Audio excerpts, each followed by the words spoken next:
السلام علیکم ورحمۃ اللہ وبرکاتہ۔ الحمدللہ وکفی وسلام علی عبادہ الذین اصطفی، اما بعد۔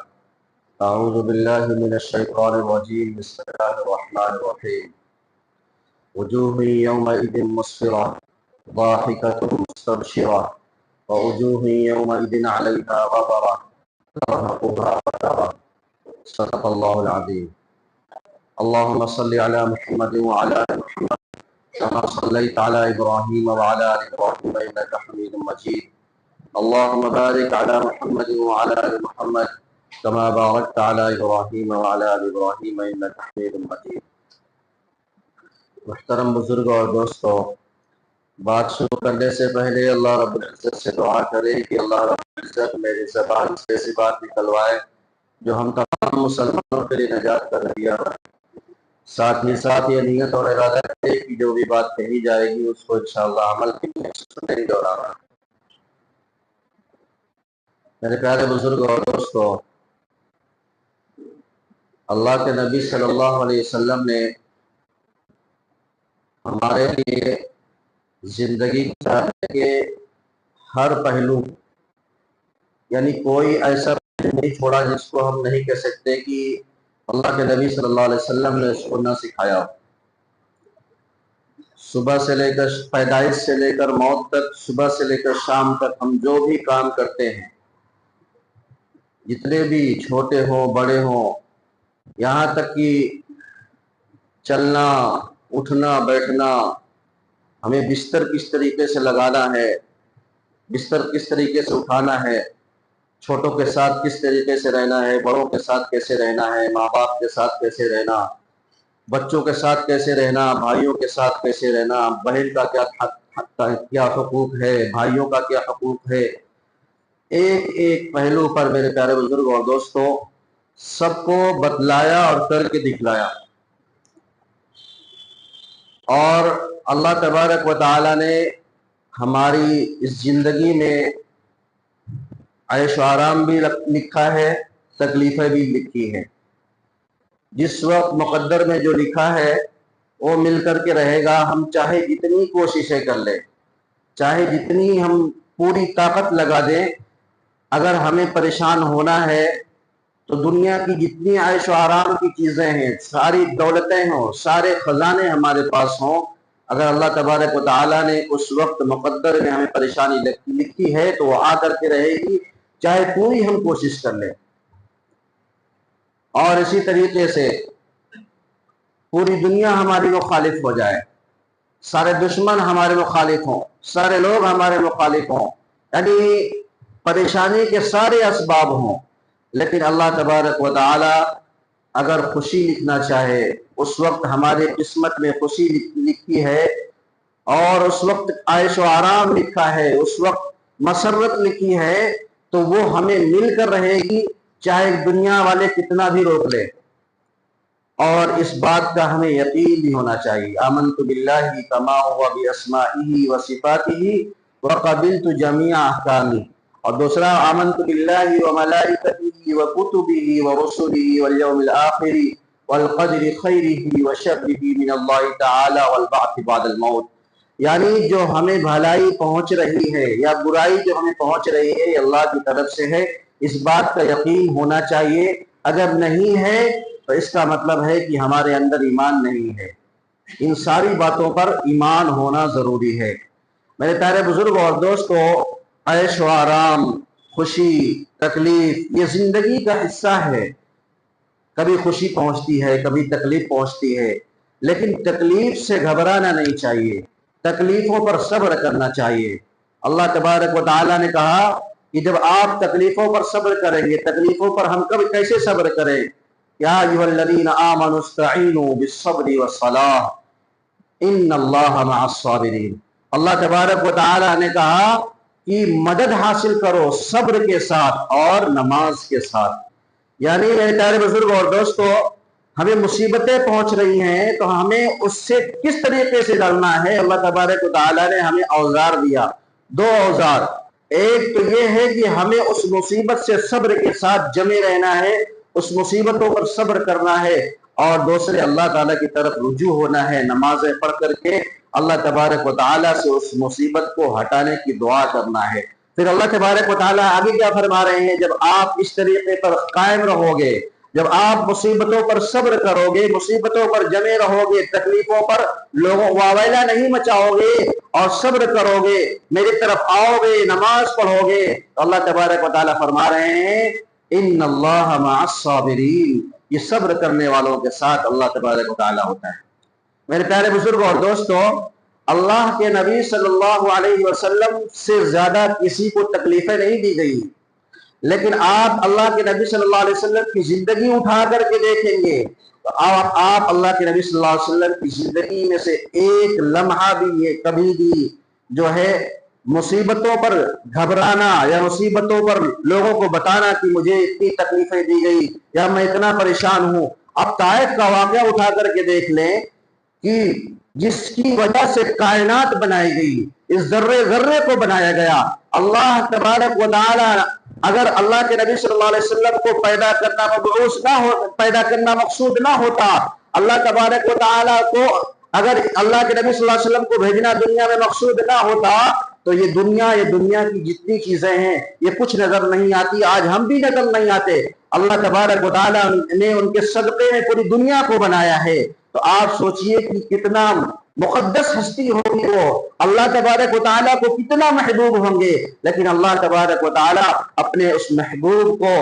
مار کھاتے ہوئے طائف میں دیکھ رہے ہیں، اور وہ محبوب بھی فرشتے آنے کے باوجود فرشتے کہہ رہے ہیں اے اللہ کے نبی صلی اللہ علیہ وسلم آپ حکم دیں تو میں ان دونوں طائف کے کنارے جو پہاڑیاں ہیں اس کو آپس میں ملا کر ان بستی والوں کو کچل ڈالوں، لیکن اللہ کے نبی صلی اللہ علیہ وسلم اس پر صبر کر رہے ہیں، ان کو بددعائیں نہیں دے رہے ہیں، اجازت نہیں دے رہے ہیں فرشتوں کو، کہہ رہے ہیں کہ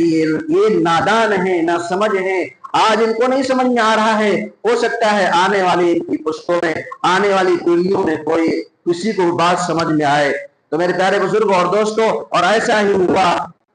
آنے والوں میں بات سمجھ میں آئی جس کی وجہ سے ہندوستان تک دین پہنچا ہے۔ میرے پیارے بزرگ اور دوستوں، بہرحال لمبا واقعہ ہے، اس طرف نہیں، مجھے بات اصل یہ کرنا ہے کہ ہمیں مصیبتوں پر صبر کرنا چاہیے۔ اللہ کے نبی صلی اللہ علیہ وسلم نے فرمایا یہ سب سے زیادہ مجھے آزمایا گیا ہے، سب سے زیادہ اللہ کے نبی صلی اللہ علیہ وسلم کو آزمایا گیا، کبھی جان کے ذریعے سے، کبھی مال کے ذریعے سے، کبھی جو ہے اور بھی ذریعے سے، کبھی گھر بار چھوڑنے کے ذریعے سے، ایک وقت میں دو بیٹیوں کا طلاق ہو جا رہا ہے، اپنی زندگی میں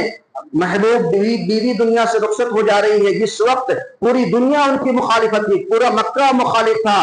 پورے عرب والے مخالف تھے، اس وقت ساتھ دینے والے چند لوگوں میں سے ایک ان کی بیوی بھی تھی، لیکن وہ بھی دنیا سے رخصت ہو جا رہی ہیں، ان کے دادا جو جان چھڑکتے تھے وہ بھی دنیا سے رخصت ہو جا رہے ہیں، ان کے چچا جو جان چھڑکتے تھے وہ بھی دنیا سے رخصت ہو جا رہے ہیں، ماں چلی گئی، باپ چلے گئے، دادا چلے گئے، چچا چلے گئے، اور جان چھڑکنے والی بیوی جو ہر وقت ان کی مدد کیا کرتی تھی وہ بھی چلے گئے۔ میرے پیارے بزرگ اور دوستو، یہ معمولی تکلیفیں نہیں ہوتی ہیں، ہاں لوگ جو لوگ ان کو صادق اور امین کہا کرتے تھے وہی لوگ ان کو گالیاں دے رہے ہیں، ان کو برا بھلا کر رہے ہیں، کوئی مجنون کہہ رہا ہے، کوئی کاہن کہہ رہا ہے، کوئی کچھ اور کہہ رہا ہے۔ میرے پیارے بزرگ اور دوستو، ہر طرح سے ان کو تکلیفیں دی گئی، لیکن اللہ کے نبی صلی اللہ علیہ وسلم نے کبھی بھی اس پر واویلا نہیں مچایا، صبر کیا اور ہمیشہ مسکرا کر کے پیار و محبت سے جواب دیا ہے۔ ابو جہل کے بارے میں آتا ہے کہ اللہ کے نبی صلی اللہ علیہ وسلم اس کے پاس بہت ہی مرتبہ گئے، ان گنت مرتبہ گئے۔ ایک مرتبہ سخت طوفان، آندھی کا موسم، اس وقت اتنا سخت طوفان تھا کہ آدمی گھر سے باہر نہیں نکلتا، کوئی بھی آدمی گھر سے باہر نہیں نکلتا۔ ابو جہل کے دروازے پر دستک ہوتی ہے، اس کے دروازے پر دستک ہوتی ہے، تو ابو جہل یہ سمجھ کر کے نکلتا ہے کوئی بہت ہی پریشان زدہ ہوگا، کوئی بہت ہی غمگین ہوگا، بہت ہی مصیبت کا مارا ہوگا جو اس وقت میرے دروازے پر آیا ہوگا، آج میں اس کی ضرور مدد کروں گا۔ جب دروازہ کھولتا ہے اللہ کے نبی صلی اللہ علیہ وسلم کا چہرہ دیکھتا ہے، اللہ کے نبی صلی اللہ علیہ وسلم کہتے ہیں ابو جہل کلمہ پڑھ لو۔ کہہ رہا ہے میرے پیارے بزرگ اور دوستو، اس وقت بھی ابو جہل برا بھلا کہتا ہے۔ آپ سوچیں کہ اتنی تکلیفیں اٹھانے کے باوجود بھی اللہ کے نبی صلی اللہ علیہ وسلم نے اس کو برا بھلا نہیں کہا، دھیرے سے مسکرا کر اپنے گھر واپس چلے آئے۔ میرے پیارے بزرگ اور دوستو، حضرت عائشہ رضی اللہ عنہا فرماتی ہیں ایک مرتبہ ہم سفر میں اللہ کے نبی صلی اللہ علیہ وسلم کے ساتھ جا رہے تھے، ہم سفر میں اللہ کے نبی صلی اللہ علیہ وسلم کے ساتھ جا رہے تھے۔ آج تو تھوڑا سا ماحول درست ہو گیا ہے، آدمی اپنی بیویوں کو لے کر کے سفر میں نکلتا ہے، لیکن آج سے 20 سال 25 سال پہلے اس کو عیب سمجھا جاتا تھا۔ خاص طور سے نوجوان بچے اگر اپنے وائف کو لے کر کے سفر میں جا رہے ہیں تو ماں باپ یہ سامنے ہی بٹھا کے لے کے جا رہا ہے، اتنا بدتمیز ہو گیا ہے۔ میرے پیارے بزرگ اور دوستو، یہ سب دین کی کمی ہوتی ہے، یہ سب دین کی کمی ہوتی ہے۔ اور نوجوانوں کو بھی کہنا چاہتا ہوں کہ اگر آپ جوائنٹ فیملی میں رہ رہے ہیں تو ماں باپ کی اجازت لینا ضروری ہے، ماں باپ کی اجازت کے بغیر کوئی کام نہ کرے۔ اور ماں باپ کو بھی یہ چاہیے کہ ہم ان کی شادی کرائے ہیں، ان کا نکاح کرائے ہیں، وہ اگر اپنی بیوی کو لے کر کے کہیں جا رہا ہے تو کوئی گناہ کا کام نہیں کر رہا ہے، بلکہ گناہ سے بچے گا۔ اگر اس کی بیوی اس کے ساتھ رہے گی تو آج اتنا پرخطر ماحول پرفتن ماحول ہے کہ جگہ جگہ ایمان جانے کا خطرہ ہے۔ جب اس کی بیوی اس کے ساتھ رہے گی تو ہو سکتا ہے کہ اس کا من دوسری طرف نہ جائے، اپنی بیوی کے ساتھ من لگا رہے۔ تو میرے پیارے بزرگوں اور دوستوں، تو میں کہہ رہا تھا کہ اللہ کے نبی صلی اللہ علیہ وسلم کے ساتھ عائشہ رضی اللہ عنہا سفر میں جا رہی ہیں، اللہ کے نبی صلی اللہ علیہ وسلم کیا کر رہے ہیں ان کے ساتھ۔ اگر آج ہم اپنی بیوی کے ساتھ تھوڑا سا دوڑ لیں اگر یہیں پر آ کر تو پورے محلے والے آنکھ پھاڑ کر دیکھ رہے ہیں، امام صاحب بیوی کو لے کر کے جا رہے ہیں، امام صاحب دیکھو یہ دیکھو یہ کیا حال ہو گئے آج کے زمانے میں، امام صاحب اپنی بیوی کو لے کر کے دوڑ رہے ہیں۔ میرے پیارے بزرگوں اور دوستوں، سرور کائنات فخر دو عالم صلی اللہ علیہ وسلم، سارے نبیوں کے نبی، سارے رسولوں کے رسول، میرے پیارے بزرگوں اور دوستوں، جو اللہ تبارک و تعالیٰ کو محبوب ہیں، جس کی وجہ سے کائنات بنی، وہ محبوب، وہ نبی جس کے ہم ماننے والے ہیں، جس کے طریقے پر اگر ہم چلیں گے تو کامیابی ملے گی، ان کے طریقے سے ہٹ کر چلیں گے تو کامیابی نہیں ملے گی۔ ان کا یہ طریقہ ہے۔ اللہ کے نبی صلی اللہ علیہ وسلم اپنی بیوی کے ساتھ سفر میں جا رہے ہیں، اپنی بیوی کے ساتھ دوڑ لگا رہے ہیں، اور وہ بھی مقابلہ ہو رہا ہے۔ صرف ایسا نہیں کہ جو جیتے گا، دیکھتے ہیں اس میں سے کون جیتتا ہے۔ تو حضرت عائشہ رضی اللہ عنہ فرماتی ہیں پہلی مرتبہ میں سفر میں جا رہی تھی تو میں جب دوڑ لگائی تو اللہ کے نبی صلی اللہ علیہ وسلم جیت گئے، اللہ کے نبی صلی اللہ علیہ وسلم جیت گئے نہ، اللہ کے نبی صلی اللہ علیہ وسلم نہیں جیتے، حضرت عائشہ رضی اللہ عنہ جیت گئی پہلی مرتبہ، کیونکہ اس وقت وہ دبلی پتلی تھی، بہت زیادہ بھاری بھرکم بدن نہیں تھا ان کا۔ لیکن کچھ دنوں کے بعد پھر سفر میں جا رہے ہیں تو صحابہ کرام بھی ان کے ساتھ ہیں، صحابہ کرام سے کہا کہ آپ آگے چلو، ان کو آگے بھیج دیا۔ پھر حضرت عائشہ رضی اللہ عنہ فرماتی ہیں کہ اللہ کے نبی صلی اللہ علیہ وسلم نے کہا کہ ایک اور دوڑ ہو جائے، پچھلے دوڑ کا مقابلہ، پچھلے دوڑ میں تم جیتی تھی، میں اس کا مقابلہ دوبارہ کرنا چاہتا ہوں تاکہ برابری ہو جائے۔ پھر حضرت عائشہ رضی اللہ عنہ فرماتی ہیں اللہ کے نبی صلی اللہ علیہ وسلم نے پھر دوڑ لگائی، لیکن اس وقت اللہ کے نبی صلی اللہ علیہ وسلم جیت گئے، اور اللہ کے نبی صلی اللہ علیہ وسلم جیتنے کے بعد مسکرا کر کہتے ہیں یہ اس دوڑ کا بدلہ تھا جو پچھلی دوڑ میں تم نے مجھے ہرایا تھا، اب حساب برابر ہو گیا۔ یہ ہے اللہ کے نبی صلی اللہ علیہ وسلم کا اسوہ حسنہ، یہ ہے اللہ کے نبی صلی اللہ علیہ وسلم کا طریقہ کہ ہمیشہ مسکرا کر، مسکرانا بھی سنت ہے۔ میرے پیارے بزرگوں اور دوستوں، آپ آج دیکھیں گے کچھ لوگ ایسے ہوتے ہیں جو لگتا ہے کہ دن بھر مار ہی کھایا ہوا وہ بندہ ہو، ہر دم اس کے چہرے پر پھٹکار ہی رہتی ہے، سلام کرو پھر بھی اس کے چہرے پر مسکراہٹ نہیں آتی، آپ اس کو مسکرا کر کے بول دیجئے پھر بھی اس کے چہرے پر مسکراہٹ نہیں آئے گی، لگتا ہے کہ پوری دنیا کا غم اس کی زندگی میں آ گیا ہے۔ میرے پیارے بزرگوں اور دوستوں، یہ شریعت ہمیں سکھلاتی نہیں ہے، شریعت نے تو یہ سکھلایا ہے آپ پر کتنی بھی مصیبتیں ہوں، کتنی بھی پریشانیاں ہوں، ہمیشہ آپ مسکرائیے، بلکہ آپ ڈاکٹروں سے جا کر کے صلاح لیں گے تو مسکرانے سے جو ٹینشن ہمارے اندر ہوتا ہے، بلڈ پریشر کا جو پریشر ہونا چاہیے، مسکرانے کی وجہ سے وہ صحیح ہو جاتا ہے۔ اور ایک بندہ جب مسکراتا ہے کسی کو دیکھ کر کے تو دوسرا بندہ بھی مسکرا دیتا ہے تو اس کے بھی ٹینشن ختم ہو جاتے ہیں۔ میرے پیارے بزرگوں اور دوستوں، جسمانی اعتبار سے بھی مسکرانا صحت کے لیے فائدے مند ہے، اور ہم اگر یہ سوچ کر کے مسکرائیں گے کہ ہمارے نبی کی سنت ہے تو میرے پیارے بزرگوں اور دوستوں، اس مسکرانے پر بھی اللہ تبارک و تعالی ہمیں ثواب عطا فرمائیں گے۔ اللہ کے نبی صلی اللہ علیہ وسلم نے فرمایا کسی بھی نیکی کو حقیر نہ سمجھو، کسی بھی نیکی کو حقیر نہ سمجھو، یہاں تک فرمایا کہ یہاں تک کہ اپنے مسلمان بھائی کے ساتھ خندہ پیشانی کے ساتھ ملنا بھی ایک نیکی ہے۔ اپنے مسلمان بھائی کے ساتھ مسکرا کر کے